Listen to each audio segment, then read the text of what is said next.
Nicole Miera. Hello, my name is Nicole Miera, Project Director at the Center for Tribal and Indigenous Engagement at the Keystone Policy Center.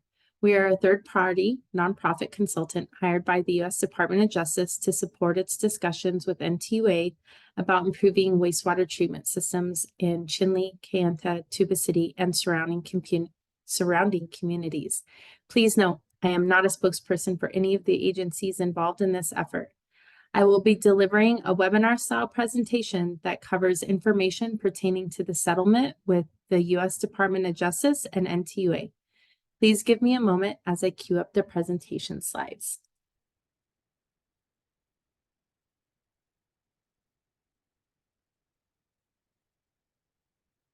Thank you. So this webinar is an effort to inform Kayenta and the surrounding communities that DOJ is currently seeking public comment for the partial consent decree pertaining to wastewater improvements in your community. This public comment does not apply to individual septic tanks not owned and operated by NTUA, and DOJ is not seeking comments on individual septic tanks as a part of this public comment process. It is also important to note that NTUA has already begun working on some of the improvements that we will discuss in this webinar today.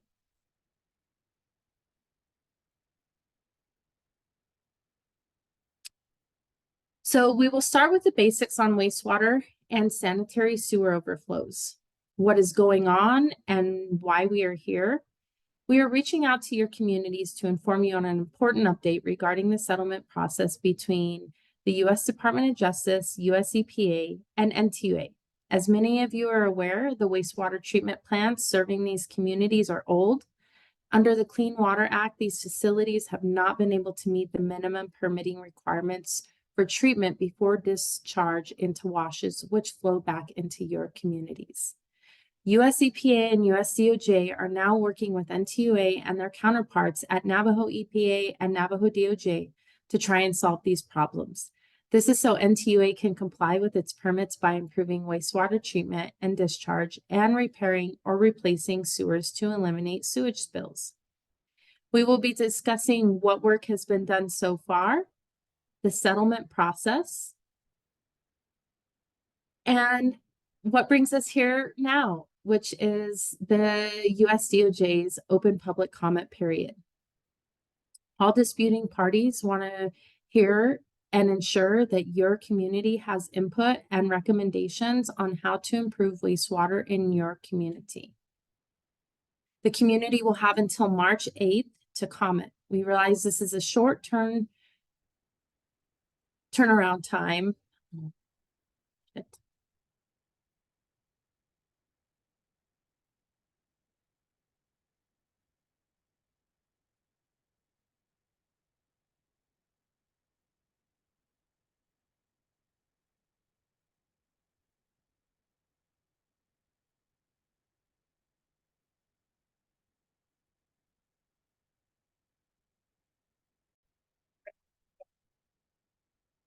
Nicole Miera.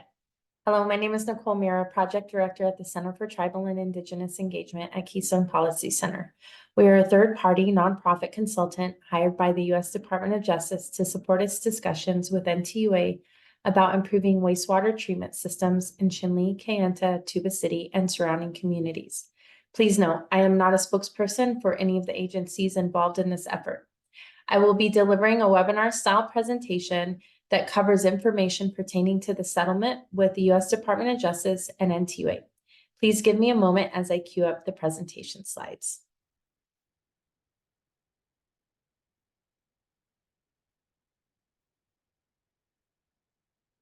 This webinar is in an effort to inform Kayenta and surrounding communities that the U.S. Department of Justice is currently seeking public comment for the partial consent decree pertaining to wastewater improvements in your communities. This public comment does not apply to individual septic tanks not owned and operated by NTUA, and DOJ is not seeking comments on individual septic tanks as a part of this public comment process. It is also important to note that NTUA has already begun working on some of the improvements that we will discuss in this webinar today. As we start, we will discuss the basics of wastewater and sanitary sewer overflows, what is going on and why we are here. We are here and reaching out to your communities to inform you on an important update regarding the settlement process between the U.S. Department of Justice, U.S. EPA, and NTUA. As many of you are aware, the treatment plants serving these communities are old. Under the Clean Water Act, these facilities have not been able to meet minimum permitting requirements for treatment before discharge into washes, which flow back into your communities. US EPA and US DOJ are now working with NTUA and their counterparts at Navajo EPA and Navajo DOJ to try and solve these problems. This is so NTUA can comply with its permits by improving wastewater treatment and discharge and repairing or replacing sewers to eliminate sewage spills. We will be discussing what work has been done so far, the settlement process. So at this stage, this effort is in the settlement process, which essentially means that this is a resolution between disputing parties about a legal case. In this case, about NTUA adhering and following requirements of the Clean Water Act, which brings us to where we are now, US DOJ's open public comment period. All disputing parties want to ensure that your community has input and recommendations on how to improve wastewater in your community. The community will have until March 8th to comment. We realize this is a short turnaround time to get community input to DOJ. This is why and where we've come in and are trying to get the word out to community members like yourself. We will be providing presentations at community open houses, schools, and other businesses as requested, along with sharing out this webinar.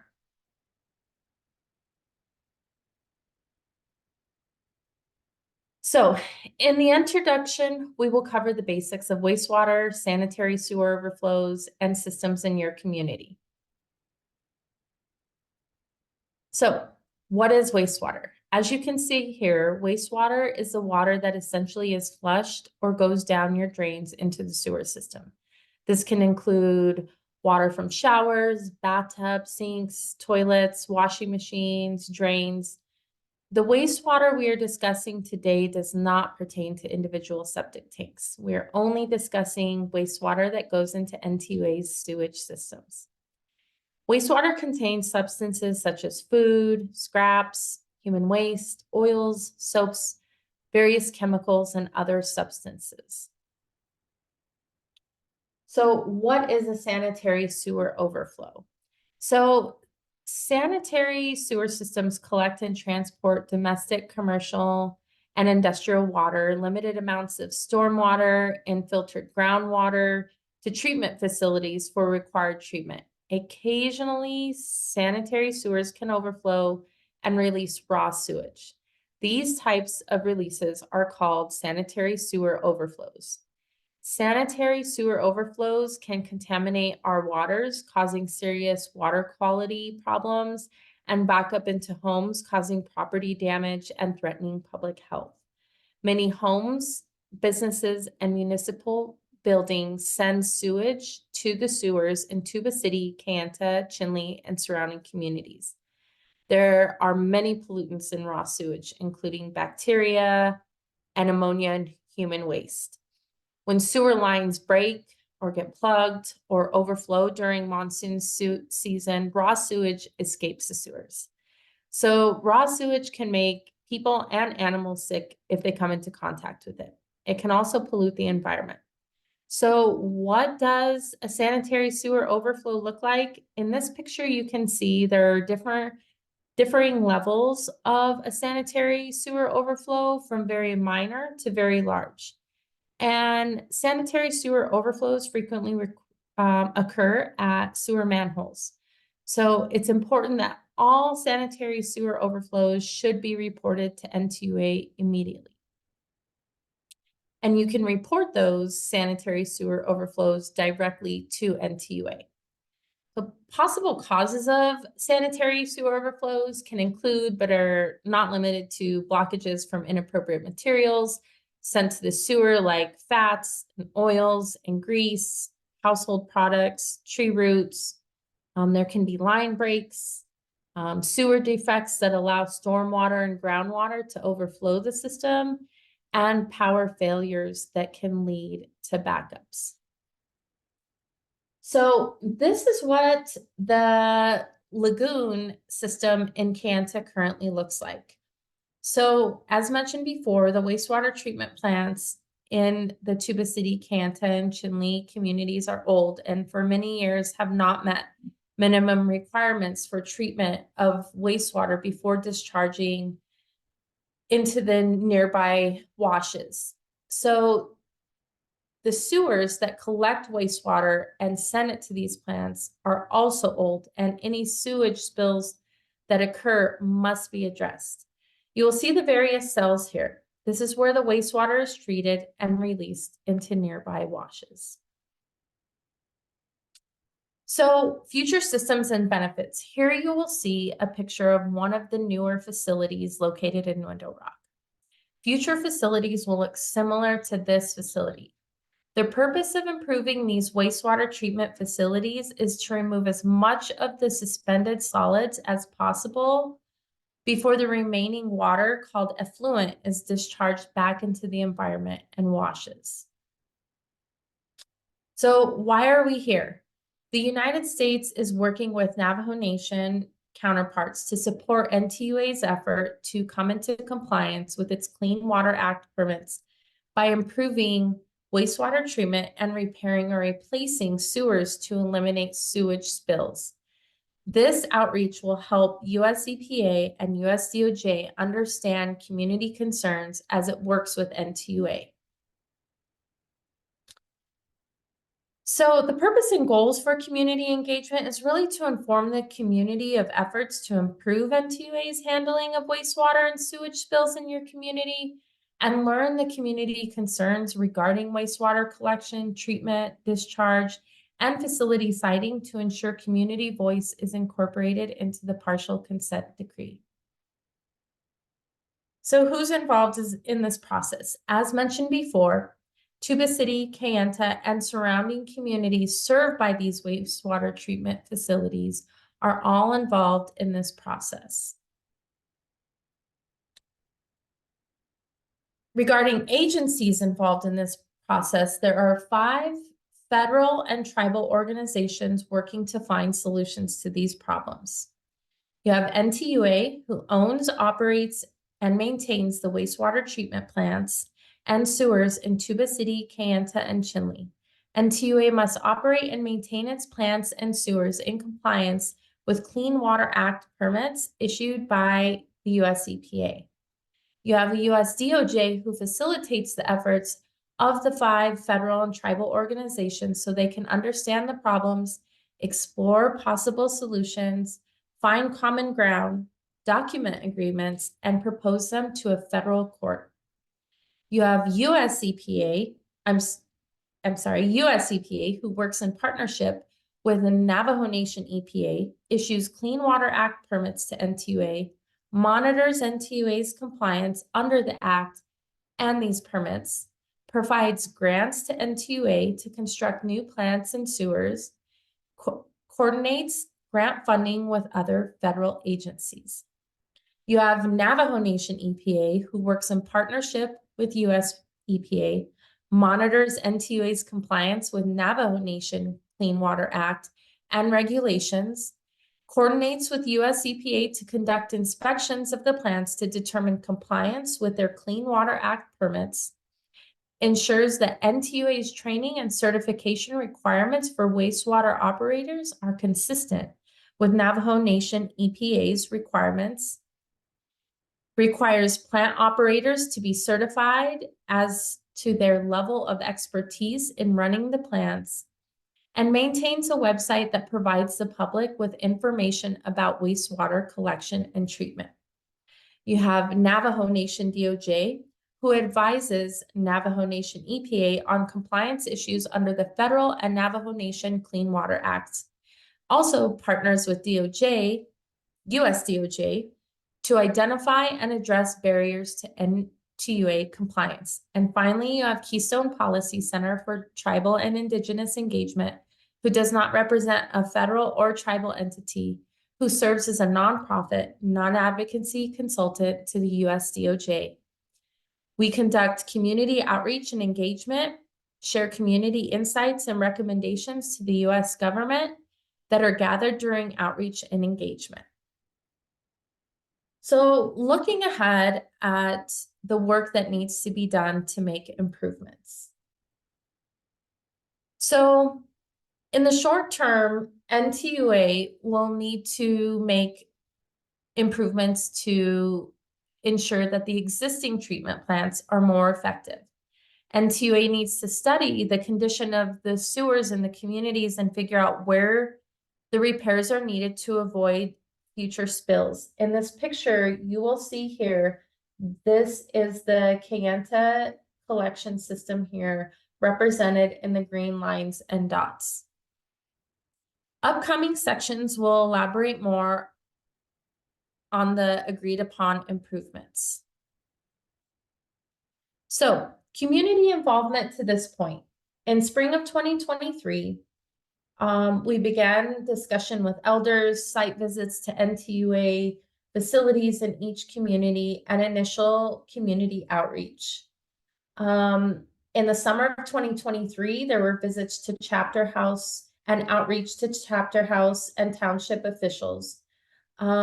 Outreach to community members directly impacted, and any additional community engagement, which brings us to where we are today, early 2024, for the public comment on the proposed solutions to NTUA's wastewater collection and treatment problems.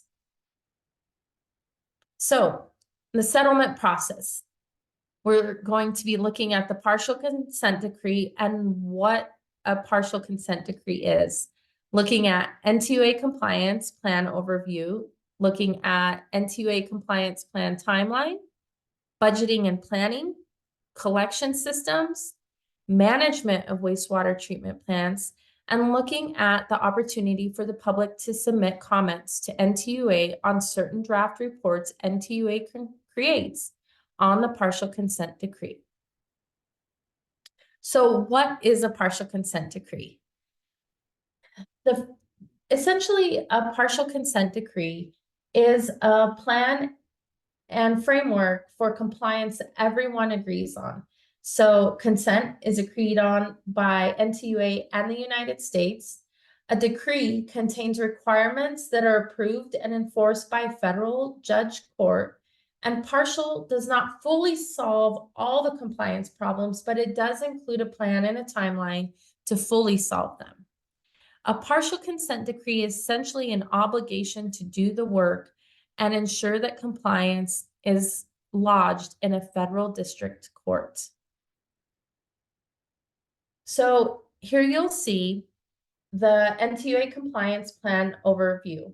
So in the short term, again, upgrading the existing lagoon treatment plant to reduce pollutants in treated wastewater, improved operation and maintaining of existing wastewater treatment plant, study to the sewer systems to really plan for long-term repair. The long-term solutions are to construct new treatment plants that fully comply with the Clean Water Act permitting, decommissioning the old plants, and repairing sewer systems to reduce sewage spills, overflows, and backups. So here you can see the timeline for compliance plan. We see here in April of 2025, they will start operation of upgraded treatment plant. In February of 2026, there will be decommissioning of plans submitted. Late 2026 or early 27, complete sewer system evaluation survey will be conducted. In February of 2027, they will finish the new treatment plants. And in late 2027 or early 2028, there will be a plan for repairing sewer system defects. So NTUA's budget and planning. this is a part of the consent decree that spells out how NTUA will budget and spend their funding and budget for future efforts. Submission of a capital improvement plan, also known as a CIP, that identifies projects, plans, and finances all capital improvements, capital improvement needs, for current and future facilities within a 5-year time period. This CIP will need to be submitted annually. A submission of annual budgets on operation and maintenance, evaluation of whether projected wastewater revenues are sufficient to fund required improvements. So, as we look at NTUA's collection systems, we have a number of items that are included in this. It includes a sanitary sewer overflow plan that establishes procedures for response, cleanup, and minimizing impact of sanitary sewer overflows, reporting location, volume, cause, and impact of all SSOs to EPA, notifying potentially impacted public and community members. You'll have the sewer system evaluation surveys. NTUA is required to do an evaluation of each collection system. Sewer system evaluation survey work plan and reports. This plan will cover anticipated activities, implementation schedules, compliance dates, and work to be performed. The report will summarize the findings after the study is complete. You also have a plan for collection system repair, rehabilitation, and replacement. A proposed plan and timeline for repairing all sewer system defects will be identified in this evaluation survey. So, management of NTUA's wastewater treatment plants. The consent decree requires various operation and maintenance improvements for the existing, upgraded, and replacement treatment plants. NTUA must retain expert consultants to provide technical guidance for proper operation and maintenance of plants, update the operation and maintenance manuals for both upgraded and the eventual replacement plants, train all of the treatment plant operators on proper operation and maintenance of the plants, and demonstrate that all facility operators are properly certified, as well as conduct annual pay and compensation surveys to make adjustments necessary to recruit and retain properly certified operators, and regularly report its inspections and operation and maintenance activities to EPA. The decree also requires NTUA to create and implement a comprehensive assessment management program by using asset management software to create an inventory of all critical assets, automate work under production and tracking, and catalog routine maintenance. NTUA will need to acquire and maintain an inventory of all critical assets so it can immediately conduct repairs without being delayed by back-ordered parts or supply chain disruptions.